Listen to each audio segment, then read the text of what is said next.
ತಹಸೀಲ್ದಾರ್ ಕಚೇರಿಗೆ ಇವತ್ತು ಯಾಕೆ ಬಂದ್ವಿ ಅಂದ್ರೆ ಮೊನ್ನೆ ನಮ್ಮ ಅಸಿಸ್ಟೆಂಟ್ ಕಮಿಷನರ್ ಅವರು ಒಂದು FIR ಮಾಡಿಸ್ತಾರೆ ಅಧಿಕಾರಿಗಳ ಮೇಲೆ.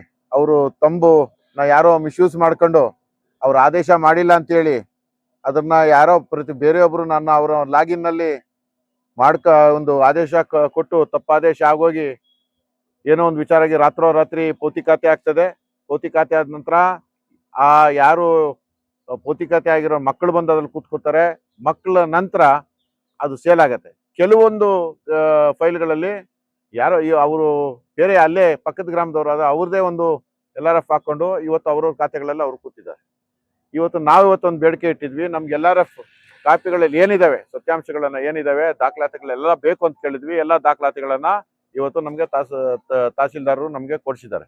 ಇನ್ನ ಒಂದು ಏನಿತ್ತು, ನಮ್ಗೆ ಒಂದು ಸಂಪೂರ್ಣ ರಿಪೋರ್ಟ್ ಬೇಕು. LRF ಸತ್ಯವಾಗಿ ನಿಮ್ಮಲ್ಲಿ ಇಲ್ಲ ಅದು ನಿಜವಾಗೂ ಅದೇನ ಒಂದು ಫ್ಯಾಬ್ರಿಕೇಟೆಡ್ ಆಗಿ ನೀವೆಲ್ಲ ಸ್ಕ್ಯಾನ್ ಮಾಡಿದ್ದೀರಾ ಅಂತ ವಿಚಾರಗಳು ತೆಗೆದಾಗ ಎಲ್ಲ ತನಿಖೆಗೆ IFSL ವರದಿಗೆ ತಹಸೀಲ್ದಾರ್ ಕೂಡ ರಿಪೋರ್ಟ್ ನಾವು ಕಳಿಸ್ತೀವಿ ಅಂತ ಹೇಳಿದ್ದಾರೆ.